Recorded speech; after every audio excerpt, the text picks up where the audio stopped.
नमस्कार। मैं सतीश पाराशर नवदा प्रखर यूट्यूब चैनल के लिए और इंटरव्यू की श्रृंखला में हम आज हरदा में हैं। हरदा में महिला मंडल का एक जाना माना नाम, वर्षों से जो समाज सेवा में सक्रिय रूप से काम कर रही हैं, जिनका एक नाम है वकालत के क्षेत्र में, जिसका एक नाम है, राजनीति में एक मुकाम है, वो है श्रीमती रंजना भारद्वाज। नमस्कार। तो अभी आपसे मिलने बहुत लेट हो गए, हम आपका इंटरव्यू बहुत पहले होना था। तो सबसे पहले तो आप थोड़ा संक्षिप्त अपना परिचय दीजिए। देखिए, मैं एक साधारण महिला हूँ। मेरे माता पिता भी साधारण थे। हम खमलाय के साकल्य लोग हैं। मेरे पिताजी खंडवा में एक बाल सेवा सदन आश्रम है, जिसमें गरीब बच्चों को के एक संस्था है, उसमें मैनेजर। मैंने समाज सेवा वहीं से सीखी, बचपने से। जैसा पैदा हुई, समाज कैसे कैसे लोगों की सेवा करने, जरूरी नहीं कि नारायणदेव समाज, हर समाज में मैंने अपना वहाँ उनसे सीखा कि समाज सेवा कैसे। मेरे मम्मी पापा दोनों मेरे गुरु हैं। अब मैं शादी के बाद फिर मैंने कि मैं क्या करूँ, कैसे करूँ, महिलाओं को न्याय कैसे दिलाऊँ। तो मैंने सोचा कि नहीं, अपन वकील बने जिससे हम महिलाओं को न्याय दिला सकते हैं। मैंने वकालत करी, वकील बनी। आज 32 साल हो गए मुझे हरदा में वकालत करते हुए।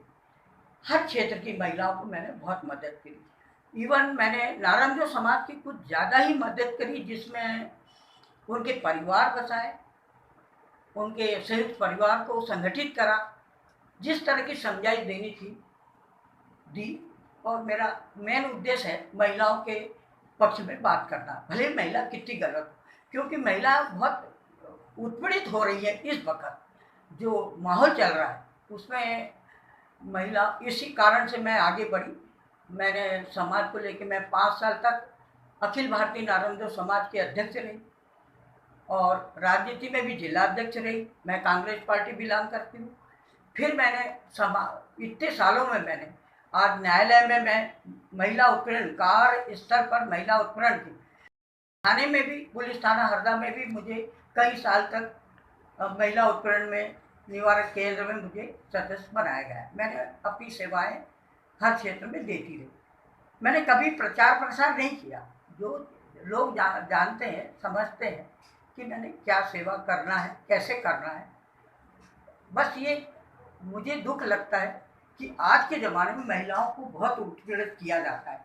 किसी भी क्षेत्र में आप जाइए, राजनीतिक, सामाजिक और अपने जिस आर्थिक क्षेत्र, महिला, मैंने बहुत सी महिलाओं को आंगनवाड़ी में, नारायणदेव की बहुत सी महिलाओं को आंगनवाड़ी में भी मदद करी कि आंगनवाड़ी में सहायिका बन जाए और वो अपना काम करें। तो आज अपने हरदा क्षेत्र में भी बहुत सी महिलाएं समाज की हैं जो आंगनवाड़ी में काम। जैसे कि आपका उस समय आप वकील बन गई थी 30-35 साल पहले, जबकि ये इस लाइन में जाना बहुत बड़ी बात होती थी, लेकिन ये आपकी बहादुरी, आपकी मतलब वो कहना चाहिए कि आपने हिम्मत दिखाई और आपने बहुत अच्छा क्षेत्र चुना जो सेवा का, जो आपके साथ सेवा का क्षेत्र है, क्योंकि इस बहाने आप ना मानो कितनी महिलाओं की आपने आज तक सेवा की होगी।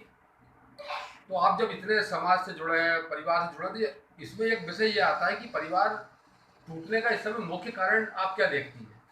देखिए, पुराने जमाने में क्या संयुक्त परिवार होते थे, खेती बाड़ी वाले होते थे, महिलाएं अपने आप को खपा देती थी, काम करना, सब संयुक्त परिवार को साथ लेके चलना।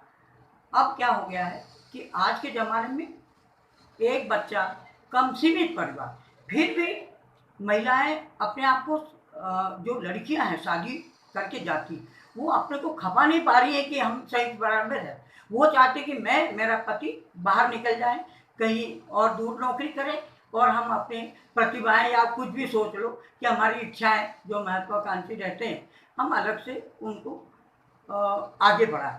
मेरा ये इंटेंशन ये रहा कि समाज में हम संयुक्त परिवार, समझौतावादी रहें तो बहुत अच्छा परिवार हमारे चले।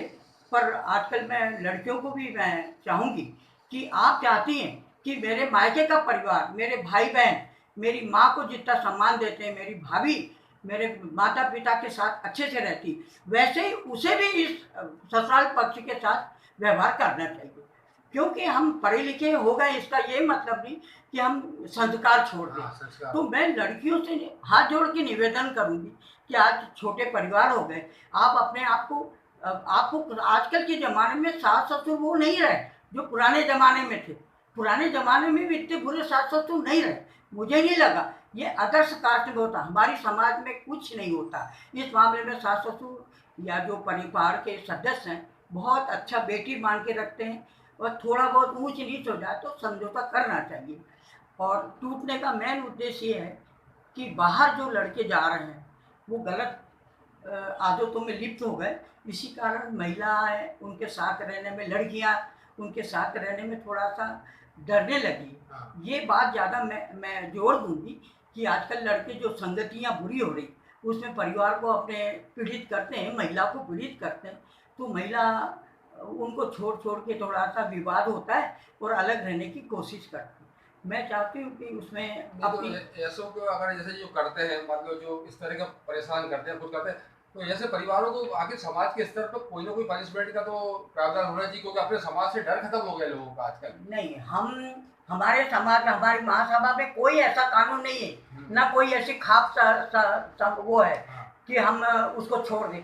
हमें अपने आप को सुधारना पड़ेगा, हम कोई कानून लाद नहीं सकते। आपको कानून की मदद सिर्फ कोर्ट में ही मिलेगी, हम कुछ नहीं करते। हाँ, हम एक समझौता समाज का लेके 4 लोगों के साथ वरिष्ठ विशिष्ट लोग बैठे समझाए, पर लड़के बहुत कम समझते हैं, जिनकी आदत बिगड़ी है वो बिगड़े ही रहेंगे, पर सुधरेंगे नहीं। पर हाँ, कुछ कोशिशें हम समाज के स्तर पर कर सकते हैं कि वो अपनी आदतों, और लड़कियों को भी थोड़ा सा मैं समझा नहीं, दूँ। मेरा एक दूसरा मतलब है कि जैसे मान लो आपको अगर पता है कि आपका बेटा इस तरह का है या कुछ है, तो आप धोखाधड़ी करके किसी की लड़की लाते हैं, तो ये भी एक अपराध है ना। माँ बाप से कुछ छिपी तो रहती नहीं है, तो ऐसे लोगों को समाज से थोड़ा बाइकआउट या कुछ ना कुछ डर तो होना चाहिए, क्योंकि वो मजाक समझ लिया शादी को उन्होंने। नहीं, पर आप कैसे कर सकते हैं? किसको वो कहेंगे कि हम बाइक, आज तक समाज में ऐसा हुआ कोई बाइकआउट नहीं करता। हम, मैंने बोला ना कि हम उस सम्मत को लेके कि इन्होंने हमसे धोखाधड़ी कर, हम सब थाने जाए, आवेदन दे और कोर्ट में जाए, जब भी हमें न्याय मिलेगा। हम तुम 4 लोग बैठ के कोई सजा निमित्त नहीं कर, क्योंकि आज हम सजा दे दे, बाइकआउट कर दे समाज, दूसरा व्यक्ति उसको लड़के दे देगा, दूसरा व्यक्ति उसके साथ तो ये तो संबंध स्थापित करेगा। इसी से उनके उकसाते, यही से बढ़ता है मामला। हम कानून, मैं सोचती हूँ कानून की सहायता सिर्फ कोर्ट कचहरी से मिल सकती है, हम तुम कुछ नहीं करते। मैंने देख लिया सब प्रकार से, हमने कितने ही समझौते कराए, कोई मायने नहीं रखते, फिर बाद में और उनमें विवाद होते और फिर लड़की अपने मायके आती ना ससुराल जाती। तो अगला प्रश्न ये आता है कि समाज सेवा कई तरह से होती है। जैसे एक तो आप जो लायर के रूप में आप सेवा कर ही रही, इसके अलावा अपन और समाज सेवा किसको कह सकते हैं? समाज सेवा क्या कहलाती? क्या मंच पे अध्यक्ष बन के खड़े हो गए, माला पहन ली, वही समाज सेवा रह गई क्या? या अध्यक्ष बन गए वही समाज सेवा का मतलब क्या है? समाज सेवा किसको कहते हैं? कि बड़े पद ले लिए, मंचमाला माइक हो गई और वहीं तक समाज सेवा रह गई, या व्हाट्सएप में अपना लिख दिया वही समाज सेवा रह गई? इसके अलावा ही कोई समाज सेवा है क्या? क्या किया जा सकता समाज सेवा के लिए? समाज सेवा के लिए पर एक परिभाषा समझें कि समाज सेवा क्या है। मैंने देखा है कि हम हर तरह से समाज की सेवा तो करते हैं, उसको अमल में भी लाते हैं कि किसी की व्यक्ति की। तो मैं चाहती हूँ कि जो पीड़ित पक्षकार है, बिना प्रचार प्रसार के आप उसकी मदद कीजिए ना, उस परिवार की मदद कीजिए ना। जैसा कि अभी कोविड के इसमें बहुत सारे लोगों ने अपने हिसाब से मदद समाज की, दिगर समाज की, पर प्रचार प्रसार बहुत किया, देखा मैंने पूरा, मैंने पूरे टाइम पर हम भी करे, पर हमने कभी कुछ, देखो सब मानव सेवा प्रेमी हैं, सेवा करना चाहते हैं, पर किस रूप में करें? आप लोग आपको बोलेंगे, आपके लिए बोलेंगे कि आप सच्ची समाज सेविका है, कि आप सच्ची समाज सेवक है आप। मैं जानती हूँ कि कुछ क्षेत्रों में कोई पीड़ित पक्षकार है या बीमार है, तो मैंने देखा हमारी समाज में फटाफट पैसे डाल उसके लिए, अरे उसके इलाज के लिए फटाफट देते। यही सेवा भी कहीं मायने रखती है। अब मैं सोचती हूँ दूसरी बात ये है कि हमारी महिलाएं आत्मनिर्भर बनी गई है, बहुत दिनों से अपने अपने क्षेत्र में, अपने घर में काम करती हैं, तो हम पहले उनको काम दें। हम कोई भी, जैसे आप छोटा सा काम, महिला पीको पुरुष, फाल, महिला पुरुष कोई भी हो। हाँ कोई भी हो, छोटा सा काम यदि महिला कर रही है, पीको फाल कर रही, तो हम उससे काम कराएं। महिलाएं बत्ती बना रही तो हम उससे लें। अब दूर जाओ तो मैं किराने की दुकान यदि समाज ने खोली है, किसी भी रूप में किसी भी क्षेत्र में उसने अपना व्यवसाय बढ़ाया, तो हमको समाज के बच्चों को पहले रिस्पॉन्स देना करना ही चाहिए। अपने आप में समाज सेवा ये है। व्यवसाय में भी मैंने देखा, हम दिग्गज समाज के सेवाएं लेते क्यों लें, हम हमारे समाज के बच्चों को आगे बढ़ाएं। यही हमारे में जब तक भावना नहीं आएगी, हम समाज की सेवा के लायक नहीं। और मेरा मतलब निरर्थक है कि हम समाज की सेवा जब अपने वालों को आगे नहीं बढ़ाए तो कोई मतलब नहीं। और सच्ची सेवा यही होगी कि हम समाज के लिए जो कुछ जितना बन पड़े, बच्चों को आगे बढ़ाए, महिलाओं को आगे बढ़ाए, यही कर सकते हैं। आप चूंकि एक महिला है, आपके पास जीवन भर का अनुभव है, आपके हमारे बराबर तो बच्चे होंगे, आपको मतलब ये बहुत अच्छा है। तो इसके हिसाब से आज की जो नई बच्ची है, नई जनरेशन है, खास करके नवयुवक बच्चे बच्चियाँ, उनको आप क्या सलाह देना चाहेंगी? मतलब बच्चियों को क्या सलाह देना चाहेंगी ताकि वो सुसंस्कारित रहें, घर में अच्छे रहें, मतलब जो हमारे विवादास्पद जो मामले हो रहे हैं वो खत्म हो, तो इसके लिए आप क्या सलाह देना चाहेंगी बच्चियों को खास रूप से? आज के ज़माने में सब व्यक्ति अपने अपने क्षेत्र में आगे बढ़ना चाहता है। हर लड़की भी पढ़ी लिखी होकर अपने पैरों पे खड़ा होना चाहती है। वो भी चाहती है कि मुझे मेरे समकक्ष पति मिले, जिससे हम दोनों की दोनों कमाएं और अच्छे से जीवन यापन करें। मैं थोड़ा सा इसमें विरोध इसके लिए कर पाती हूँ कि लड़के लड़कियों में पारिवारिक जो विवाद है वह ना हो। लड़कियां, हाँ हर माँ बाप लड़की को संस्कार तो अच्छे देता है, पर लड़की आज के ये भौतिक युग में, ये विकासशील युग में अपने आप को बहुत बड़ा सोचती कि मेरी बात मानी जाए या मेरी हर चीज़ सुनी जाए। उसी तरह लड़के भी चाहते हैं कि हर मेरे इशारों पर मेरी पत्नी नाचे। तो ऐसा नहीं, समान अधिकार दो, आपके कर्तव्य हैं जो उनको पालन करो, और आप अपनी कुछ बातों को लेके समझौतावादी बने तो आप जीवन। शादी समझौते का नाम है। हाँ, थोड़ा आप झुको, थोड़ा आप झुको, तो आपका घर बसा रहेगा। नहीं तो फिर दोनों अपने जिद पे अड़े रहते हो, तो फिर तो आना। और दूसरे माँ बाप को भी दखलंदाजी शायद मेरे हिसाब से कम देना चाहिए। अगर आपको उसके लड़की का परिवार बसाना है तो उसको अच्छी सलाह दी है कि रहना आपको वही है। वही तो ये अगर थोड़ा सा सह मिल जाए तो मेरे हिसाब से ये टूटने की जो समस्या है बहुत कुछ हल हो सकती है। आजकल देखिए आप, हर महिला हाँ विकासशील हो गई है, प्रोग्रेस कर रही है, किसी भी मानसिक रूप से भी और आर्थिक रूप से, जैसे भी सामाजिक रूप से हर चीज में वो आगे, हर महिला को आगे लाना चाहिए।